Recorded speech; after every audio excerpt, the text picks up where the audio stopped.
Hey YouTube, I want to show you guys, I want to share with you guys how I installed the rear carrier rack or pannier rack, luggage rack, pannier rack for the Royal Enfield 3 Classic 350 RE.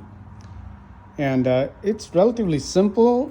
You just shouldn't be, don't be afraid of installing. It's not super, doesn't require super mechanic skills or anything. It just needs some basic wrenching. If you can identify the right spanner, you're good.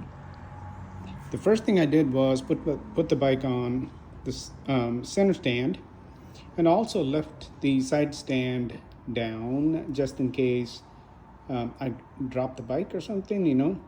I have a broken shoulder currently. I cannot ride the bike, but I can try to fit this rack without trouble.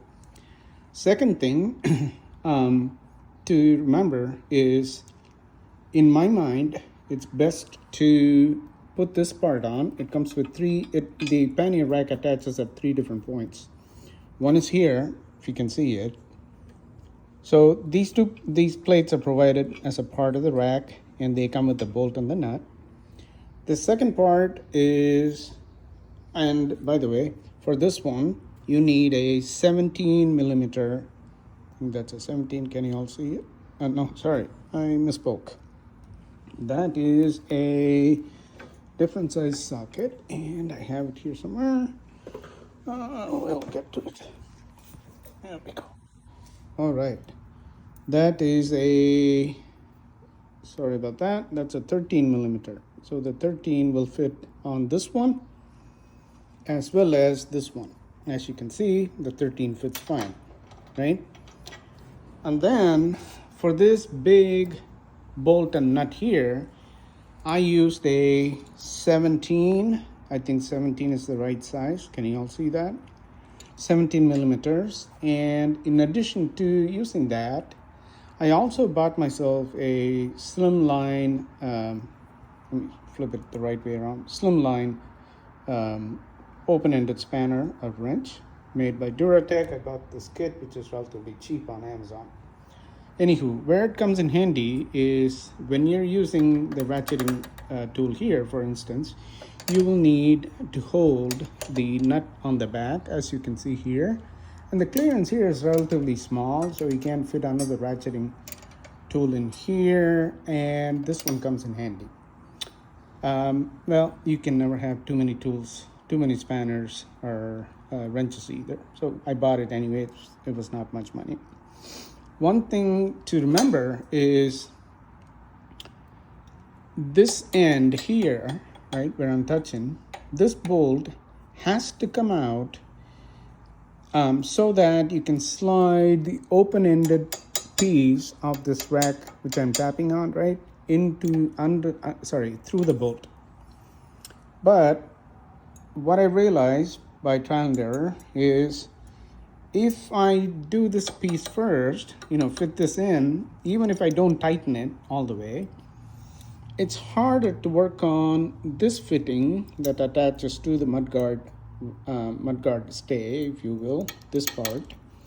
And it also makes it hard to fit this part here on the frame of the bike, or the mudguard stay of the bike, or the outer frame of the bike. I don't know what exactly it is called. The other thing I did was I did use a shim that I had left over from my bicycle repair shop, and put that shim in between the two pieces of metal here, like so here, if you can see, so that metal doesn't rub against metal. This is nicely powder coated. The bolts and the nut, when I got from the seller, were not powder coated or anything. I just spray painted it so it doesn't look completely dorky, but then completely out of place. I wanted it to be black, but then I realized the original bolts are still exposed aluminum without any paint on them. So what the heck, it's okay. This won't make it or break it for me. But that's about it. And then once I fit the get everything tightened down properly, I'll install the other rack. Once I install the other rack, I'll put the bags on and show you what it looks like. I bought green It's supposed to be green camo leather. I think my eyes played games with me because I was looking at the package or the product on my phone. It looks nice and all, but I would have actually, on second thoughts, preferred perhaps canvas, duck. But anywho, that's that.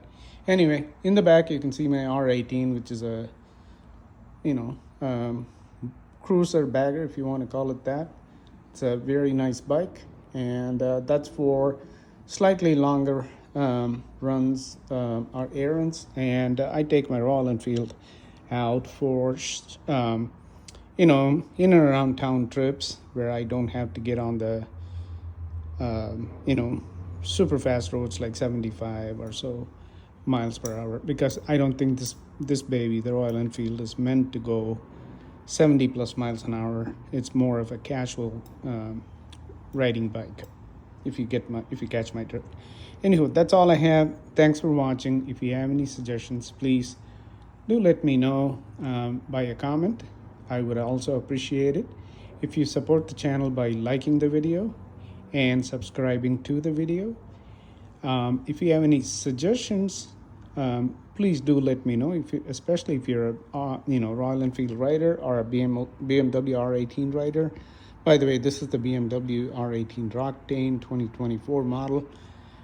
It's pretty much stock. I think I had the windshield and the auxiliary lights put on in the front, and maybe the USB connection put on. That's about it. Oh no, actually I misspoke. I also put on the, if you can see, the luggage protector crash bar type thingy there. It's a peace of mind thing more than it actually doing something substantial. I don't know if it does or not, but I don't want to find out the wrong way. But anywho, that's it.